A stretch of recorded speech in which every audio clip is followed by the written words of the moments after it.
సహోదరుడు ఏ ఊరు, అసలు ఇతని సాక్ష్యం ఏంటి, అసలు దేవుడు ఎలాంటి స్థితిలోంచి ఏం చేశాడు, మందిరంలో ఖండితంగా నడవడం మొదలుపెట్టిన తర్వాత ఎంతకాలం ఏంటి, తన జీవితం మొత్తం కూడా వాళ్ళ నోటితోనే విందాం.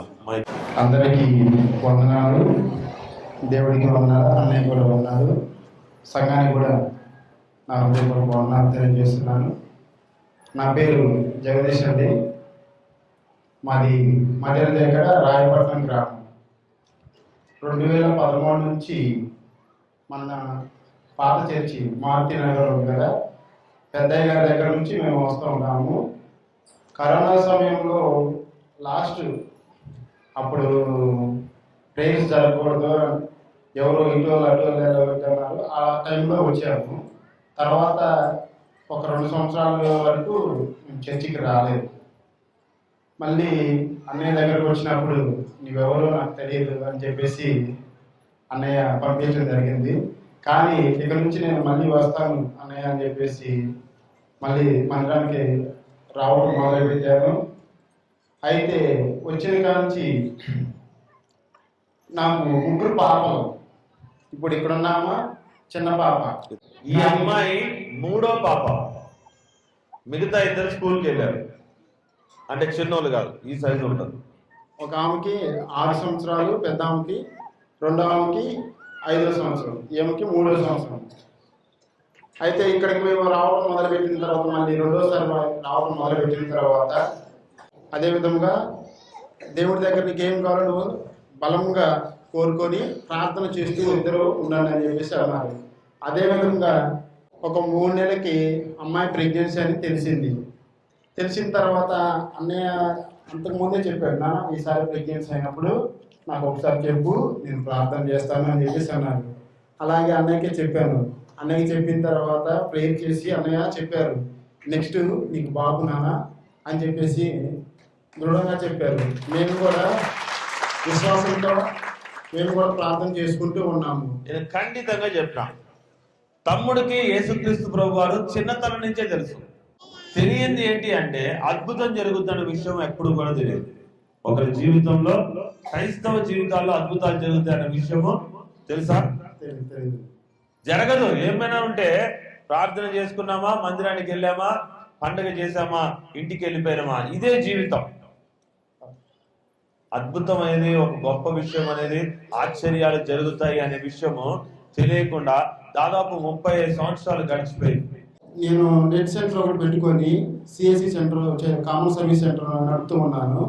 దాంతోపాటు అమౌంట్ ఇవ్వటం అనేది, అంటే బ్యాంక్ మిత్ర మీకు తెలిసే ఉంటుంది, మీరు ఏలు పెట్టి అమౌంట్ తీసుకుంటారు కదా అక్కడక్కడ, అట్లాగా దాని గురించి కూడా మేము బ్యాంక్ మేనేజర్ని అడిగినప్పుడు నెక్స్ట్ టైం రాని అని చెప్పేసి అన్నారు. దీని గురించి నేను అన్నయ్యతో చెప్పినప్పుడు జస్ట్ చెప్పి ఒక 10 రోజులు కూడా కాలేదు, అమ్మాయి పేరు మీద బ్యాంక్ మిత్ర ఇవ్వాలంటే దానికి ఏం చూస్తారంటే అసలు వీళ్ళు గుణగణాలు చూస్తారు, వీళ్ళు చేస్తారా లేదా అని.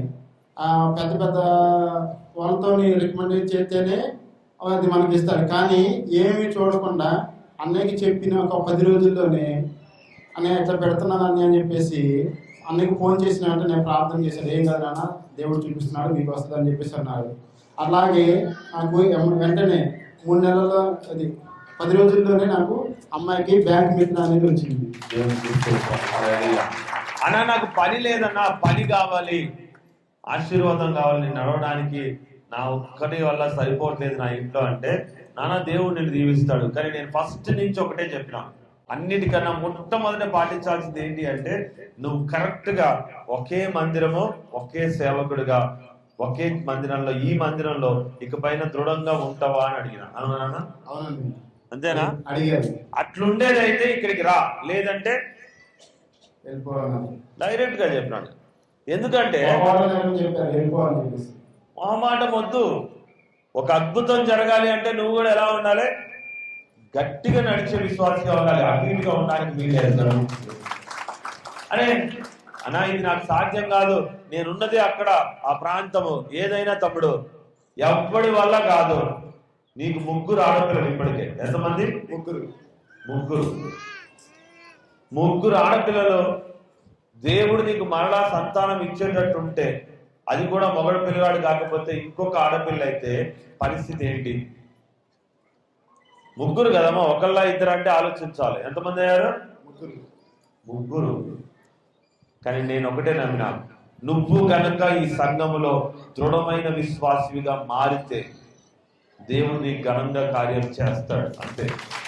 ఇంకో విషయం ఏంటంటే, నేను ఇప్పుడు ఊర్లలో మీరు చూస్తూనే ఉంటారు, గంటకి చర్చి మీద బెల్స్ మోగి సమయం ఉదయం 5 గంటలు చెప్పింది కదా, అవి తయారు చేస్తూ ఉంటారు. ఈ రోజు తను రాబడికి నాన్నగారు చనిపోయిన తర్వాత ఇప్పుడు 2వ సంవత్సరం. అవును, 2వ సంవత్సరం. అంతే.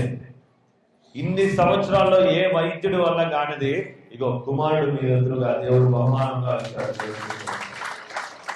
అయ్యా మరి ఒక్క కుమారుడేనా? తమ్ముడు ఏం చెప్తున్నాడో మీకు అర్థం కావట్లే.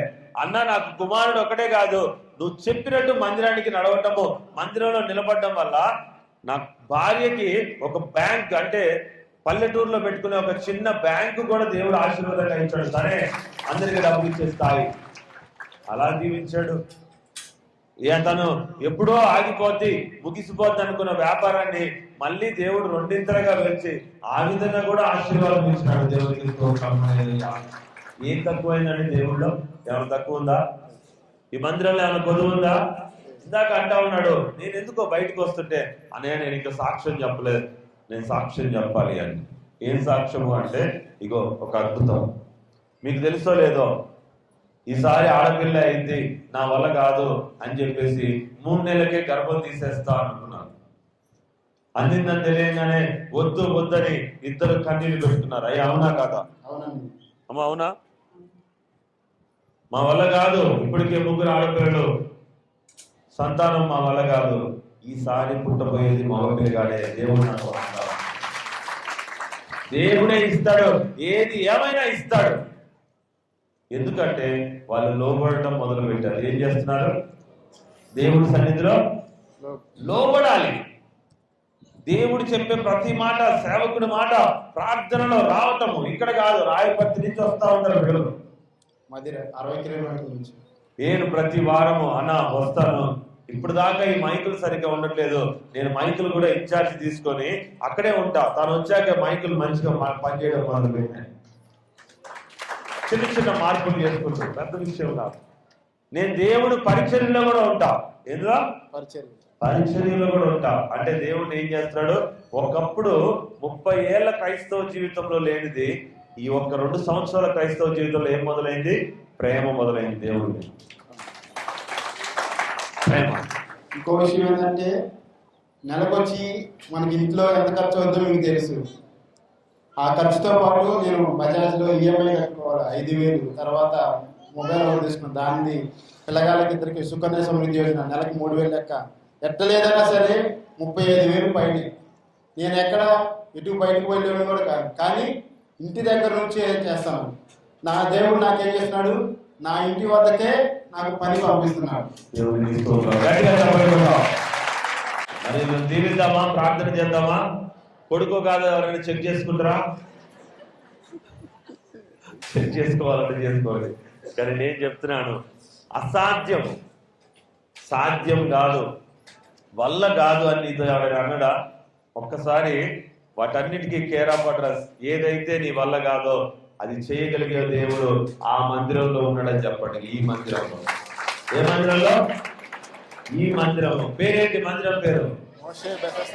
నువ్వు విశ్వాసిగా ఉండి ఓడిపోయినా, ఎక్కడెక్కడో తిరిగి క్రైస్తవ జీవితం కలిగి ఉండి కూడా నీ జీవితంలో ఏ మార్పు లేదు, హిందువుగా బతికినా నీ బతుకులో ఏ మార్పు లేదు, ముస్లింగా ఉన్నా ఏమీ జరగలేదు అంటే ఒక్కసారి నిజమైన దేవుడు దగ్గరికి నడవమని చెప్పండి ప్రతి ఒక్కరికి. ఇంకొక సాక్షి ఏంటంటే, బాబు జన్మించక ముందు ఒక 2 నెలలు, అంటే దగ్గర నా 5 నెలల కిందట నేను ఈ అల్లాల విషయంలో అనేక ఊర్లు తిరిగి వస్తూ ఉంటాను. ఒకవేళ వెయిట్ చేసి, ఒకవేళ నాకైతే టాయిలెట్కి ఒక 1/2 అవర్ ఒకసారి వెళ్ళి వచ్చేవాడిని. నేను వెయిట్ చేసింది అనుకుంటున్నా అట్లాగా. అయితే అన్నయ్యకి చెప్పుకునే హాస్పిటల్కి వెళ్ళా. ఒకసారి 30,000 రూపాయలు, దగ్గర 40 టెస్టులు చేశారు, ఏమీ లేదు, అంతా బాగుంది అంటున్నారు. కానీ యూరిన్ అనేది తేపదాపుగా, అంటే ఒక 1/2 గంటకి వెళ్ళారంటే మళ్ళీ ఇంకొక 1/2 గంటకి వెళ్ళాల్సి వచ్చింది. అమావాస్య రేపు అనగా నైట్ ఏమైందంటే యూరిన్ వస్తున్నట్టుంది కానీ రావట్లేదు, కాళ్ళు వాసినాయి బాగా. అయితే వాటర్ తాగుతున్నా వస్తుందేమో అని చెప్పేసి అట్లాగా పావు గంటలో 2 లీటర్ వరకు నీళ్ళు తాగాను, మళ్ళీ రాట్లా. సర్లే అని చెప్పేసి అన్నయ్యకి ఫోన్ చేస్తే అరిశాడు, అరే నాన్న అమావాస్య ముందు రోజు ఒక నైట్ చర్చి వచ్చి పండుకోమని చెప్పే కదా అని చెప్పేసి అన్నయ్య అన్నారు. ఆ రోజు నేను రాలేదు. అయితే అన్నయ్య ప్రేయర్ చేసిన తర్వాత అప్పుడు డాక్టర్ గారి దగ్గరికి వెళ్దామని ఆయనకి ఫోన్ చేస్తే ఒకసారి చేస్తే ఎత్తలే, రెండోసారి చేస్తే ఎత్తాడు. ఎత్తిన తర్వాత ఇంజక్షన్ చేస్తా జగదీష్ అన్నాడు. లేదు డాక్టర్ గారు మరి బాగా ఇబ్బందిగా ఉందని చెప్పేసి అన్నాను. అన్నప్పుడు ఏం చేశాడంటే యూరిన్ ట్యూబ్ ఒకటి వేసాడు. యూరిన్ ట్యూబ్ వేసిన తర్వాత యూరిన్ మొత్తం వెళ్ళింది, కొంచెం రిలీఫ్ అయింది. మళ్ళీ ఇంటికి వెళ్ళి నేను పడుకున్నాక గంటన్నర పడుకునేసరికి మళ్ళీ యూరిన్ వస్తుంది, ఎందుకంటే వాటర్ తాగుతున్నా కదా, మళ్ళీ వస్తుంది. మళ్ళీ ల్యాబ్రూమ్కి వెళ్తే వచ్చినట్టు ఉంది కానీ రావట్లా. మళ్ళీ ఆయన చూపించాడు, ఆ జెల్ అనేది ఇచ్చి ఇట్లా చేయనా అని చెప్పేసి చెప్తే మళ్ళీ నేను అట్లాగా ట్యూబ్ వేసుకొని మళ్ళీ యూరిన్ పాస్ చేసిన. అట్లాగా నేను మందిరానికి అంటే అమావాస్య ఆరాధనకు వచ్చే టయానికి 4 సార్లు చేసిన. మంటగా నొప్పిగా అసలు భరించలేకపోయాను. దేవా ఇలాంటిది ఎవరికి రాకూడదు, శత్రువు కూడా రాకూడదు దేవా అని చెప్పేసి నేను ప్రార్థన చేస్తున్నాను. మా తమ్ముడు కూడా ఇక్కడే ఉన్నారు, వాళ్ళు కూడా చూసి ఏడ్చారు, మా అన్నయ్యకి ఏంటి ఇది బాధ అని చెప్పేసి. అన్నయ్య అక్కడ బాప్తీసాలు ఇస్తున్నారు, నేను ఆడే కూర్చున్నాను. అన్నయ్య దగ్గరికి వెళ్తే బాప్తీసాలు ఇచ్చిన తర్వాత ఆ కోనేటి తొట్టిలో నుంచి నీళ్ళు ఎట్లా చల్లారు ఎదరా, మళ్ళీ వెనక్కి కూడా తిరిగినాను అన్నారు, మళ్ళీ వెనక్కి తిరిగా. ఇక్కడ నుంచి నేను అక్కడ దాకా వెళ్ళాను, మా 1 సెట్ దగ్గరికి వెళ్ళే లోపల నార్మల్గా క్యాస్ వస్తున్నట్టు ఉంది. నేను వెళ్ళిపోయి పోసుకుంటే నార్మల్గా వెళ్ళిపోయింది. నేను మళ్ళీ ఏం చేసినట్టు ప్రేర్ అయిపోయినాక అక్కడ నుంచి డాక్టర్ గారిని మామూలు డాక్టర్ ఆర్ఎంపీ గారిని రమ్మని చెప్పేసి ఫోన్ చేశాను. అన్నయ్య దగ్గరికి వచ్చి అన్నయ్య ఇట్లా హాస్పిటల్కి వెళ్ళాలని అంటే అన్నయ్య ఏమవుతున్నానా అవసరం లేదు అని చెప్పేసి ప్రార్థన చేసి ప్రేయర్ నార్మల్ టైంలో ఏ విధంగా అయితే యూరిన్ పాస్ అయిందో అట్లాగా పాస్ అయిపోయి నార్మల్ స్టేజ్కి వచ్చేసింది. ఇంతమందికి ఒక టాబ్లెట్ కూడా వేసుకోలేదు. మీకు తెలుసా లేదో, ఈ వ్యాధి కనుక హాస్పిటల్కి వెళ్తే 2 కిడ్నీలు ఫెయిల్ అయిపోయినాయి అని చెప్పేసి మనిషి బతుకుని ఆగమాగం చేస్తారు. అయ్యి అవునా కాదు? చదువుకున్నాడు. అవునండి, చదువుకున్నాడే, తప్పుడు కూడా చదువులేనాడు కాదు. భయం అవుతుంది. డాక్టర్ల రిపోర్ట్లు ఏం చెప్తారు? డాక్టర్ కన్నా ముందు ఏం గుర్తు చేసుకున్నాడు? దేవుణ్ణి. అయ్యా నీకు కూడా చెప్తా ఉంటా, అమావాస్యకు వచ్చారా దేవుని నూనెని నీళ్ళని తీసుకెళ్లి మీ ఇంటికాడ చల్లండి, ప్రార్థన చేసుకోనండి. ఎందుకంటే నేను పిచ్చోడై కాదు, అక్కడ మీకోసం ఉన్న పిచ్చోళ్ళని మళ్ళీ ఇంకా పిచ్చోళ్ళని చేయడానికి అర్థమైందా? దాంట్లో పరిశుద్ధాత్మ ఉంది. ఎంతో మంది భయంకరమైన వ్యాధుల నుంచి, చికాకుల నుంచి స్వస్థత చేసే శక్తి ఉంది దాంట్లో. నేను ప్రార్థించేటప్పుడే ప్రత్యేకంగా ప్రార్థనలో దిగి కోనేరు పరిశుభ్రం చేసుకుని వెళ్తాం. ఒక సాక్ష్యం అండి నిలబడింది. కారణం ఏంటి అంటే నా సహోదరుడు మందిరంలో ఉండడానికే కష్టపడతా ఉన్నాడు ప్రతిసారి కూడా గమనించాడు. ఇవి ఒక్కటే కాదు, ఇలాంటి ఎంతో మంది ఉన్నారు. వాళ్ళ వల్ల ప్రభు ఇక్కడ దాకా తీసుకొచ్చినాడు.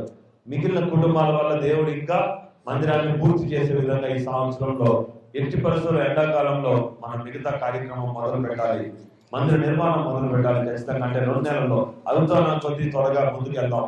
ప్రతి ఒక్కరు కూడా దేవుడు వాగ్దానం కూడా వాక్యం కూడా ఇచ్చున్నాడు. ఆయన చేసే పనిలో మనం అందరం కూడా మన పేరు చెక్కబడి ఉండే విధంగా ప్రయత్నం చేద్దాం.